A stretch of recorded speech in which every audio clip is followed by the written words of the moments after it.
Two bros chilling in the hot tub. You the twos and we the ones? Well, you are the biggest two of them all, my dog. That's what you are. You are a giant number two.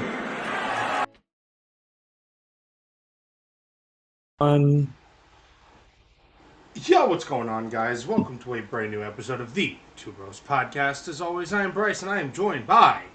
I am Matt. I'm excited for a fun episode today. Yes, exactly. So, we have... first, we're going to talk about the NBA before we get into the main meat of things. I don't know why I said main meat of things. But Jimmy Butler is out for the year with a torn ACL that he suffered last night. And just to correlate at the same time, Jonathan Kuminga requests a trade on the day he became eligible to be traded. What does this mean for the Warriors? More relevantly, what does this mean for the Warriors and Jonathan Kuminga? So I think no matter what, Jonathan Kuminga still gets traded. I think so. I think that they've already accepted that he is not a part of their future. He's also just not a player who fits the kind of style they want. They kind of assumed he'd fill the Jordan Poole role when he left. When Jordan Poole left, but he's not the kind of scorer. He's not the scorer Jordan Poole is, and overall, he's just not the same skill level. So I foresee him getting traded. I'm seeing they're going to have to package a pick with him just to get anybody. What this really more affects is the overall Warriors timeline. I expected them to be buyers in the AD sweepstakes. In this point, I think they are pretty much going to sell. I wouldn't be surprised if you see Draymond Green moved. I would not be surprised if you see Moses Moody, Quentin Post, Brandon B-Pods. Pretty much anyone of value who's a little on the older side, they're going to send out. I saw something talking about Jimmy Butler. Even Jimmy Butler's now on the table with trades. Yeah, and I don't see crazy considering they gave up multiple first-round picks just a year ago. I don't foresee them actually moving off of Jimmy Butler. I think they understand, you have about 2 weeks till the trade deadline. This is now a lost season. Yeah. It's 100%. Your big three, and air quotes around big three, because Draymond Green is not like a superstar, and I think Jimmy Butler is aging pretty fast. Your big three after the season, has one final year in their deal. I highly, highly expect Steph Curry to retire after next season. So I think this team will be kind of rocketed into the bottom of the barrel.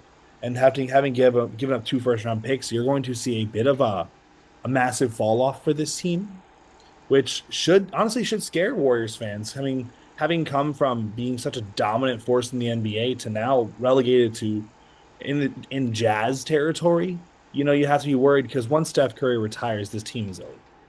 Yeah, I saw someone saying that it might be time to think about trading Steph Curry just out of respect for the guy, giving him a chance to compete. Now that'll never happen. He's gonna retire a Warrior, but it would be a respectable thing to do. Yeah, the Warriors I think are done, and I think that Warriors fans will not acknowledge this, but they've had their time in the sun and the spotlight, and it's time to ride off into the sunset and now start the rebuild because the Warriors. Nobody can argue that the Warriors over the last 10 years have been the dynasty of the NBA, 100%. But now I think it's time to start over. Recoup picks, get picks for Steph, Draymond, Jimmy Butler, Jonathan Kuminga, Brandon Podziemski, and really see what they can put their future into. I also think big thing for people to recognize is if you're not the Pistons or the Thunder, you might just want to recognize, kind of take your chance at seeing what trades are out there. Yeah. This season is a lost season for anyone besides those two teams. The Knicks look terrible. The Cavs look awful. The Spurs are a potential, but the Lakers, they're going to do nothing until LeBron retires. You might just want to start getting assets out of your talent and recognizing this year is going to fall to either a Spurs Pistons finals or a Thunder Pistons final. Yep. Even the Cavs too. I think the Cavs have to realize that they're going to have to be movers at the deadline. They're going to try to get something. Because I don't think Darius Garland is going to be there next year for much longer, and I don't think Jared Allen is going to be there for much longer. I think both of them are gone for sure. I do think both of them are gone. The only DeAndre Hunter's gone. Where they go. I don't know if DeAndre Hunter's gone. I think he's a solid piece, but I do think that they're not a championship contender. Next, we're talking about Next, Jalen Brunson calls a player-only meeting after losing 9 of their last 11 games, including a loss last night where they got blown out by the Dallas Mavericks. What does this look like for the Knicks? What does this mean for the Knicks? So the Knicks, in my opinion, this is almost a bit of a karma moment. This massive fall off has come after they refused to hang the banner of winning the NBA Cup. This Knicks team said they didn't want to hang the NBA Cup banner because they're focused on the finals. This is one of the worst run teams I've ever seen. They really need Tom Thibodeau back. Mike Brown just is not the coach. He has no ability to create camaraderie, and obviously saying coming from Tom Thibodeau creating camaraderie is worse is scary, but the fact that he is basically running Cat out of town, it's no longer a question. There is a real strong chance they move Cat 2 years into the Cat experiment.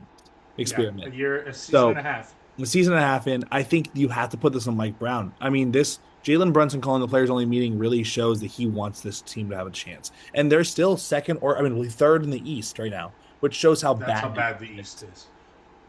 That's how bad the East is. If the Knicks losing 9 of their last 11 are still I'm going to verify real quick. I'm pretty sure they are. I'm pretty sure it's the Cavs. I think it's the Pistons, the Celtics, and the Knicks. I'm pretty sure because the Bucks are 10th. Speaking of which, the trade deadline is going to be wild. So we're going to have Pistons, Celtics, then Knicks.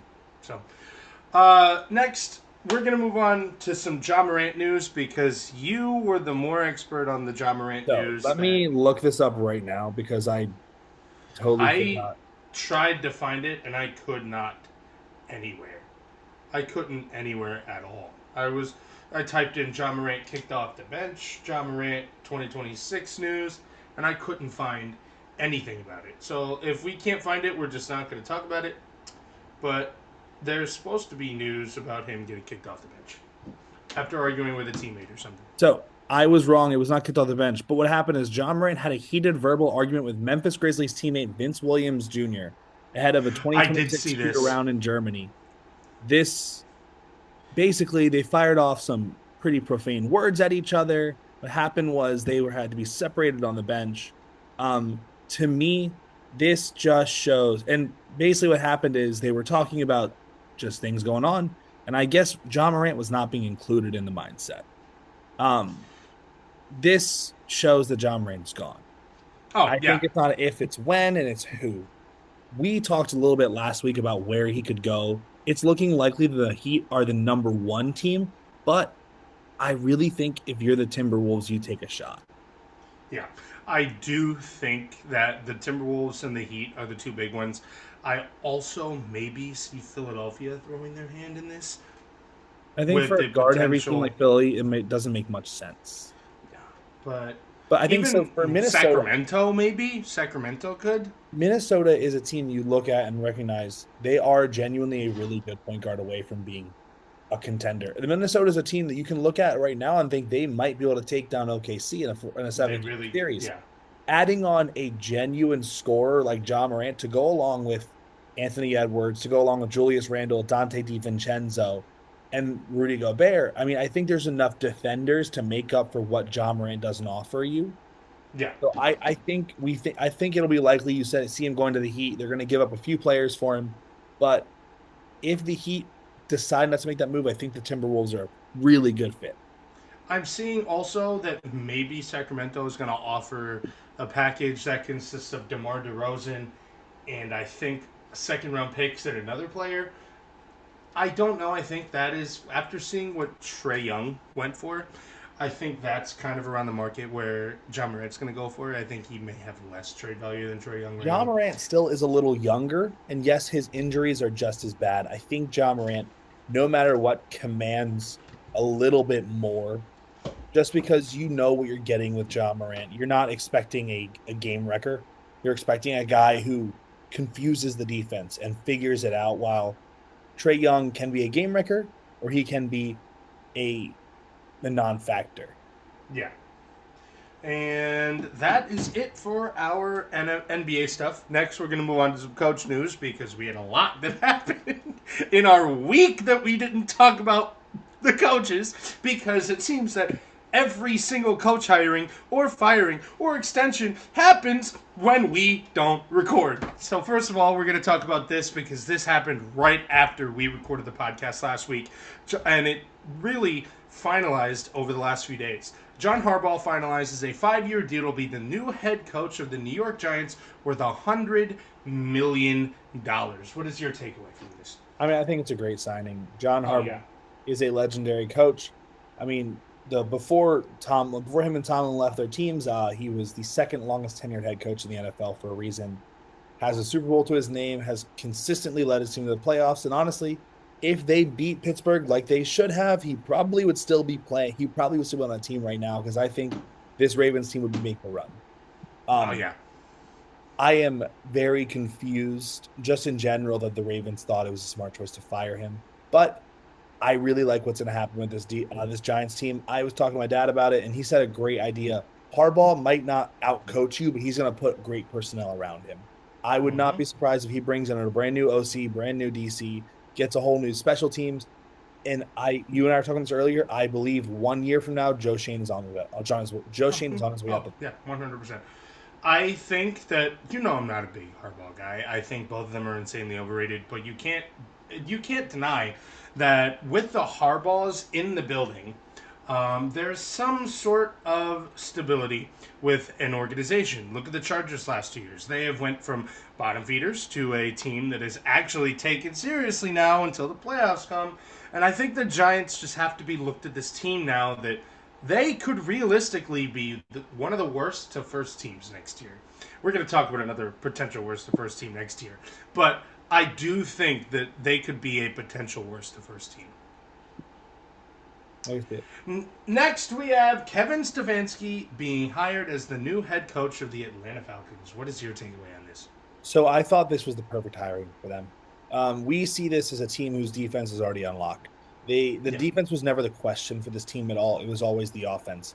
I believe Kevin Stefanski, if he's calling plays, will unlock Michael Penix.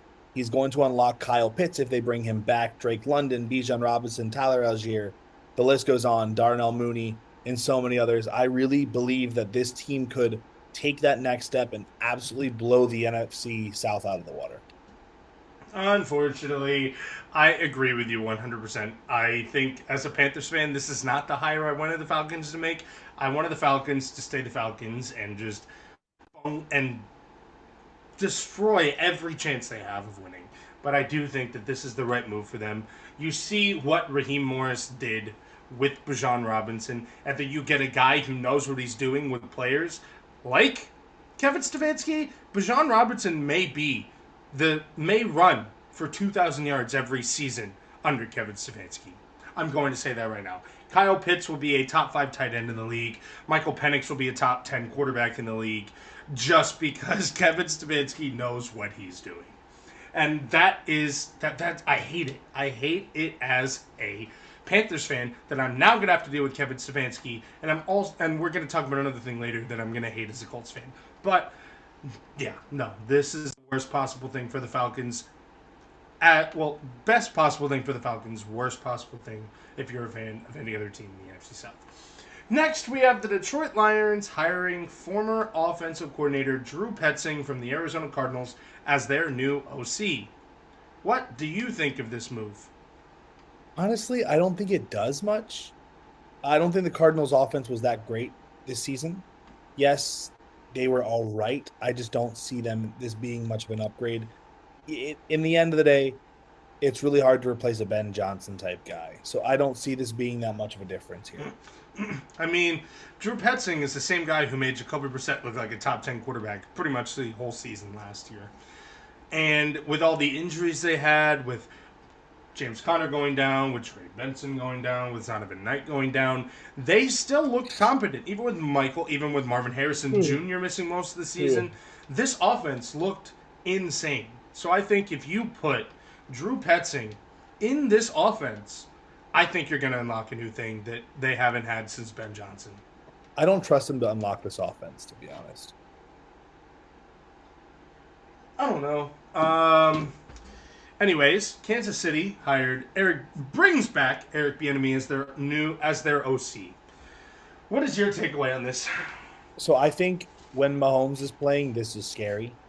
I think without Mahomes, I just don't see much of this team having much of a chance. You seem to believe Mahomes will be back by week 1. I think he's going to I'm miss. hearing reports that he will be back by week I'm one. thinking I just don't think this is the reignition of the Chiefs' kingdom. I think we are going to see another struggling team. Now, the only thing that makes me worry for this team is worry for the AFC West is how long Bo Nix is out for. A broken I think hand, he'll probably it's a be fine broken by ankle. broken ankle. He should be fine by the beginning of the regular He'll be season. back by week The one. only thing that I think could be detrimental is if the rest of the AFC West falls off next year and Kansas City squeaks into the playoffs again. Yeah, that's what we don't need. We don't need Kansas City back in the playoffs. But I do, as I said, you and I talked about this earlier. I do think that this makes the Kansas City offense scary again. Anytime you can get rid of Matt Nagy on your team at all, like you saw the Kansas City offense with Eric Bieniemy, and then you've seen their offense since Eric Bieniemy's left. Their offense hasn't really looked all that scary, and it's so weird to think of an offense with a guy like Patrick Mahomes look just average, and that's what they did under Matt Nagy, especially this year with their running game being so atrocious, with Travis Kelsey being on his last legs. This offense couldn't figure out anything, and that's what Eric Bieniemy is going to do. Now they have Spags and they have Bieniemy, and they are back.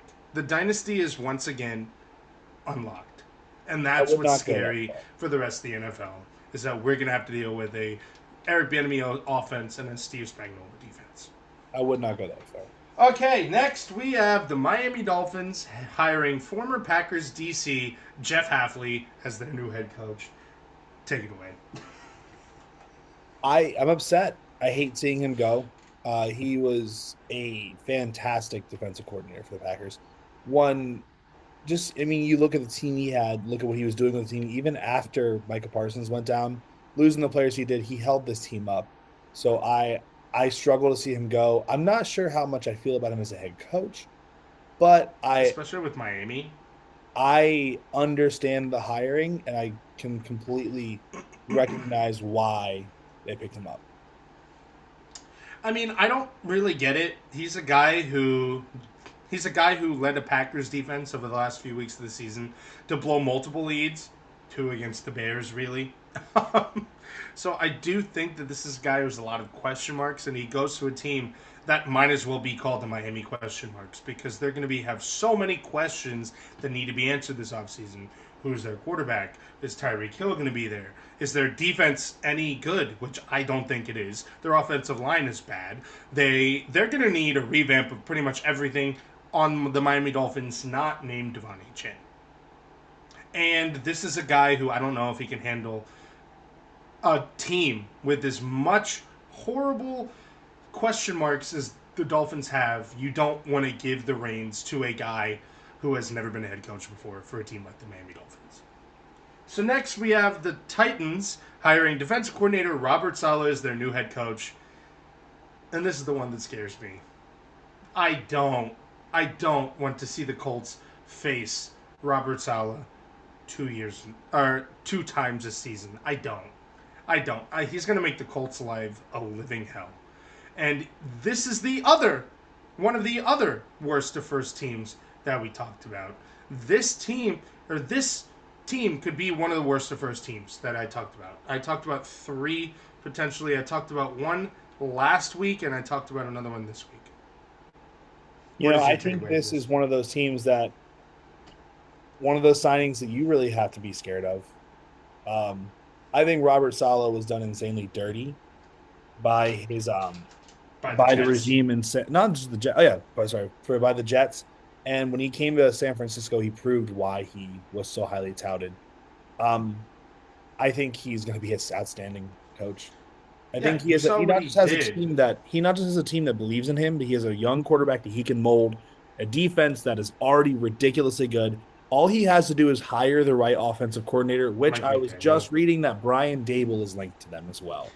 Oh, Brian don't Dable tell. and Mike McDaniels are two players who were linked to the Titans as offensive coordinators.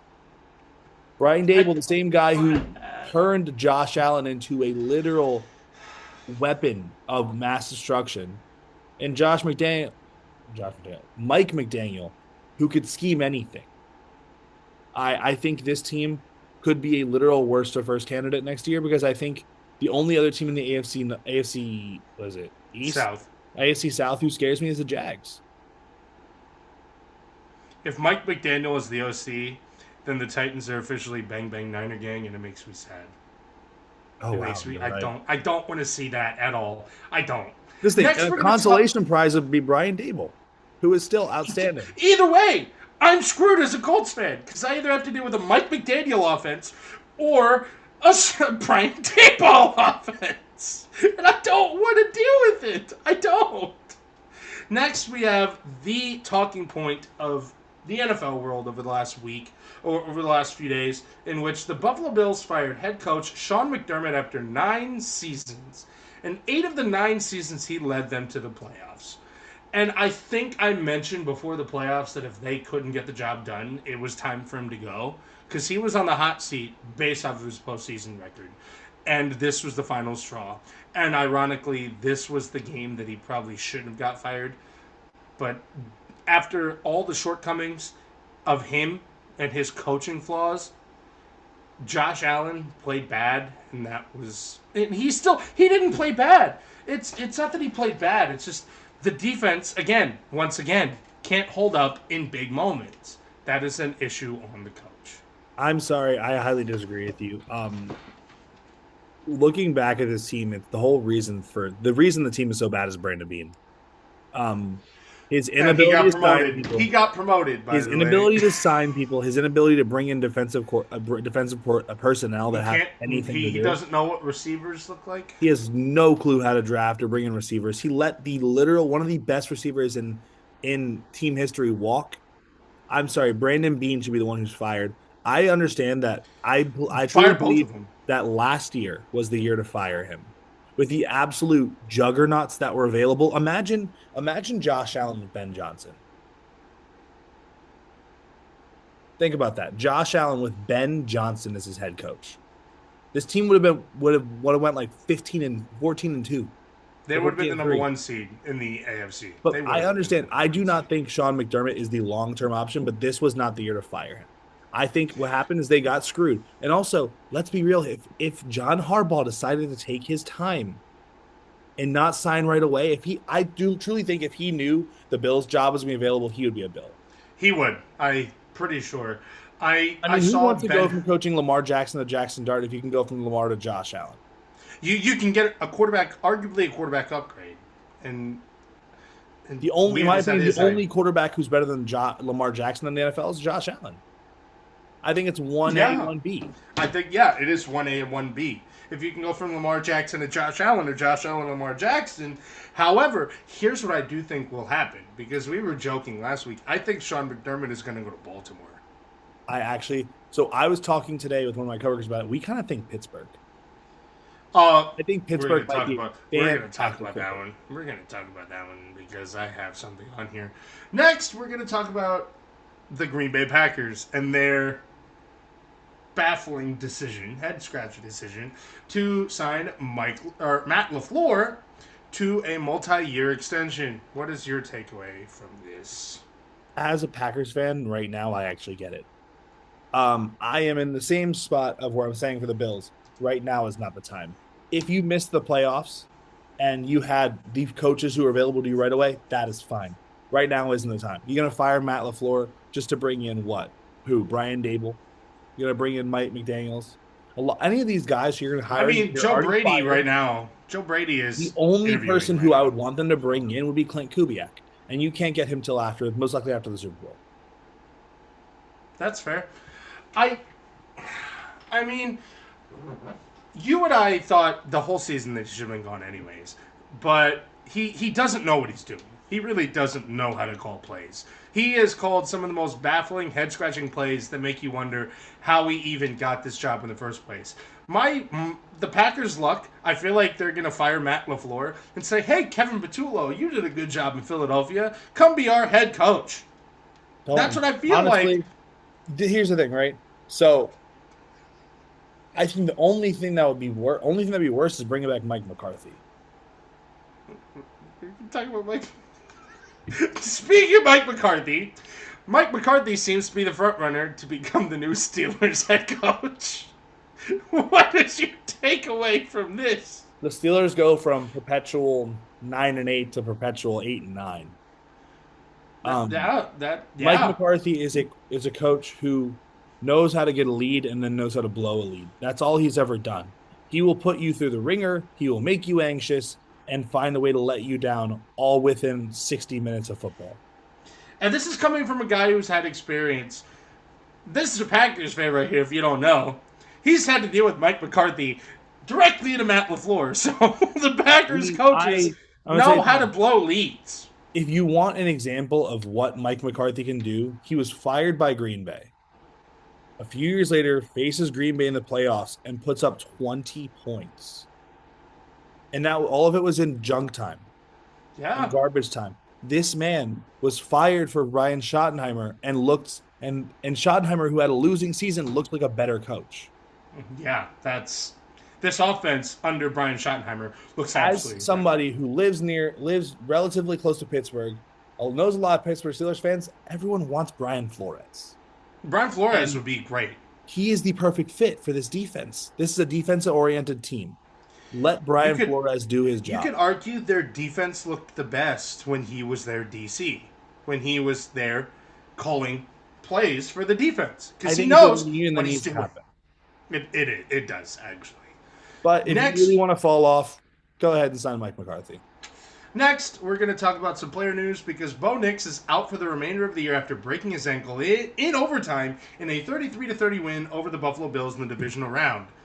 Jarrett Stidham is going to start on Sunday. What is your takeaway from this? I feel awful for Broncos fans. Part of me thinks this is a little bit of karma for the awful call that got the Broncos to the AFC Championship. But no matter what, you hate seeing a player go down. Bo Nix was playing so well. He had an interception, but he was playing out of his mind. Yeah, but he looks like the genuine future of the Broncos. Got them to the AFC Championship. Man, to break your ankle in a play you shouldn't even been a part of the game that shouldn't even have happened yet. It's heartbreaking. Yeah. The Broncos should have realistically lost that game. We're going to talk about that later. But Zach Charbonnet is also out for the year with a torn ACL. Cam Akers has been promoted to the active roster. What does this do for Seattle's chances on Sunday? Absolutely nothing. Kenneth Walker is right now, he is their guy. And that's not just because he had 3 touchdowns, 119 yards. If you look at the last part of the season for him, he was on fire. Yeah. He picked up his postseason, his red zone touches. The Seahawks realized, hey, when they have Kenneth Walker within 20 yards, they should hand them the ball. This is going to be a number 1 offense versus a number 1 defense.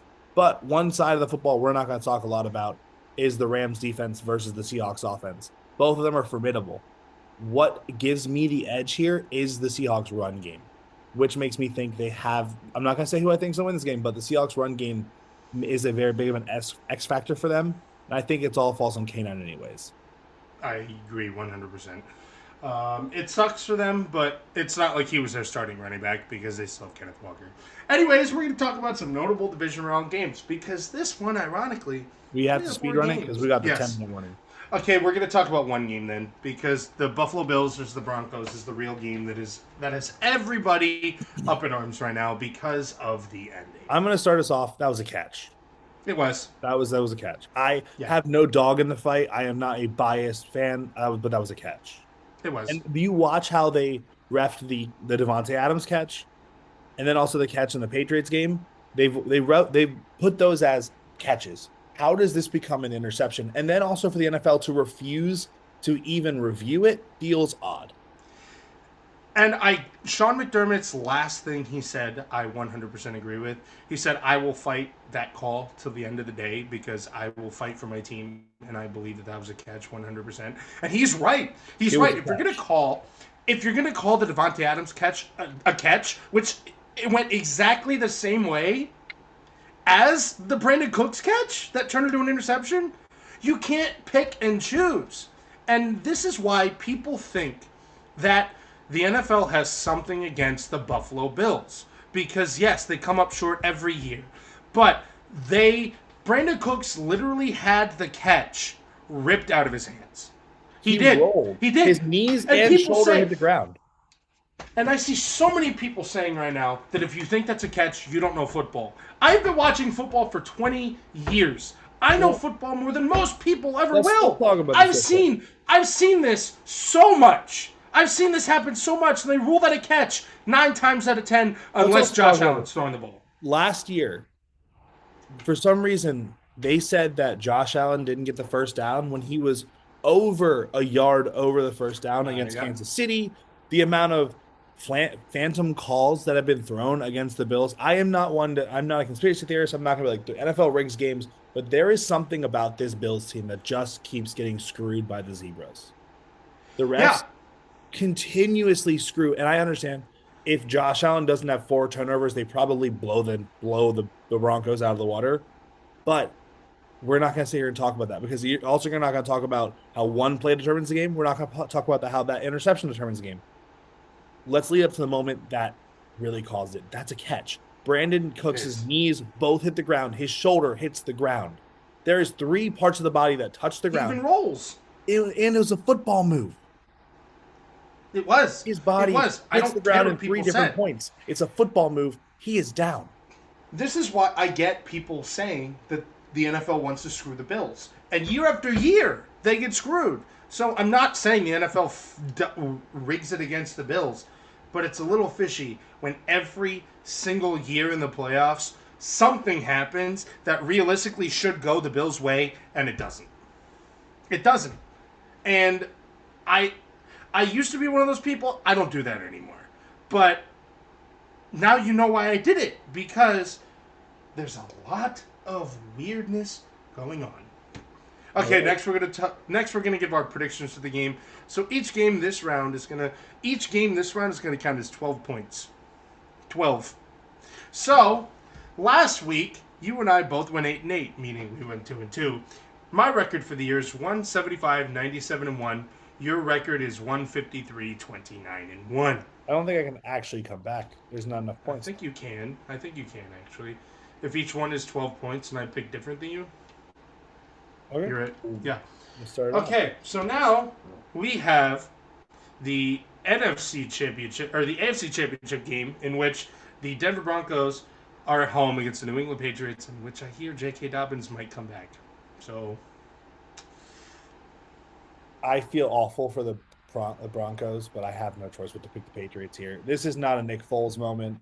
This is not a Jared Stidham save us moment. I think the Patriots handle business.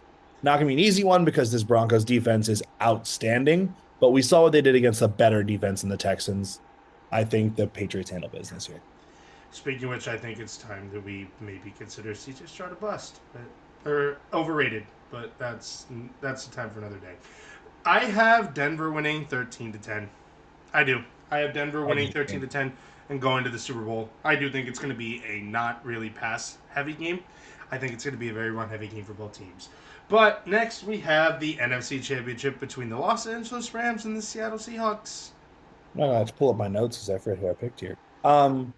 This is a hard one to pick because I think these two teams are so evenly matched.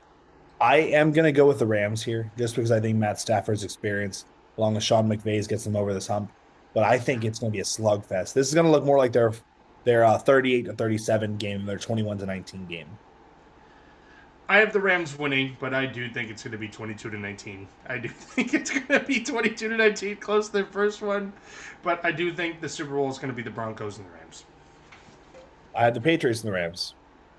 Man, imagine if it's Patriots Seahawks and we're both wrong. Should be Bills Seahawks, but So it's a rematch of the 2015-2016 AFC Championship, in which the Broncos won. yeah, but they had a quarterback. Peyton Manning was, Oh yeah, Peyton Manning on was his last tough legs. himself. And it was all defense. and they had an elite defense. But could you imagine if the Patriots win, and then we'll either get a Pats Rams rematch or a Pats Seahawks rematch? I feel like no matter what, even if it's the Patriots, this year feels fresh. It does. It does. Because this isn't No. a Tom Brady-led one. This is Drake May. still the Drake Patriots, May's so- Yes, but it's fresh. It's still the Patriots. Look, I want it to be the Broncos. Patriot never But- goes away. I want it to be the Broncos, but I think it's probably going to be the Patriots. No matter what, this is going to be a fun matchup. Now, ironically, if we get the Rams in here, it's going to be another. It will be once again the same three teams who have made it from the NFC for the past 6 years. Seahawks, Yeah, but still, Rams, feels 49ers, different. and Eagles. It still feels different. It still does. Wait. Was the last team in the AFC to make the Super Bowl besides the Bengals, and the what's it called?